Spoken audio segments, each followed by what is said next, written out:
What up, guys? Cody Boom Boom here, back at you with Nutrition Corner, episode 2 of the myths, okay? So myth number 2, we got gluten will make me fat. This one bugs me, okay, because so many people are afraid of gluten like it's the zombie apocalypse and they're running for their lives when they see gluten on it, or they see a label that says gluten-free and they think it's healthy so they can eat a ton of it.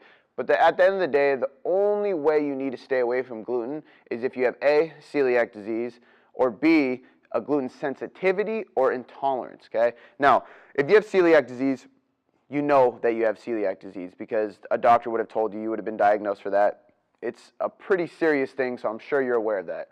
Now, you cannot know that you have a gluten intolerance or sensitivity, so the easiest way to figure this out is, do you have IBS? You have irritable bowel syndrome where you're either constipated or not having good digestion? Do you have skin rashes? Do you have hair loss? Do you have issues with sleep? Do you have mood swings? Do you have hormonal things for women? Is your menstrual cycle going wrong?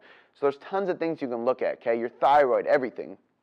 If you have any of those issues, then you can possibly think about having gluten sensitivity or intolerance. And the best way to do that is just cut it out. Cut it out, track your body's progress, see how you feel, take notes, and look at the way your body reacts to cutting it out of your diet for about 4 to 6 weeks. And if things clear up, then you probably had a sensitivity and you probably shouldn't have it. But the majority of us actually do not. I think it's like 75% of America, that's not even close to a real statistic, but it's somewhere around there, does not have any problem with gluten. Now, the reason why people think gluten gets you fat is because look at the things that people are eating that contain gluten.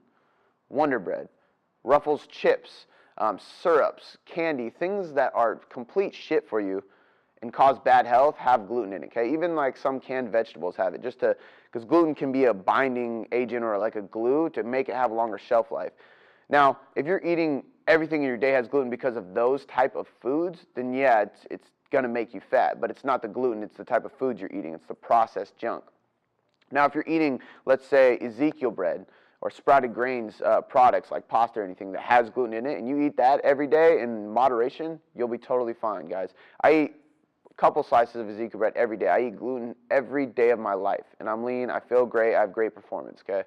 So the key is looking at what foods in your diet have gluten, cutting the bad ones out, making sure you're staying away from the processed junk, and then sticking with the whole foods that have gluten, which are pretty much just sprouted grains, okay? There's not a lot of good foods that are going to have gluten, but there are some, and you do not have to stay away from it to get lean. You can get great results with it, but just like I said, be sure to stay away from the processed junk, the fast food, the candy, the sweets, the chocolate and syrups, and all that crap that has gluten in it, okay, guys? That's what's making you fat, not gluten. Boom.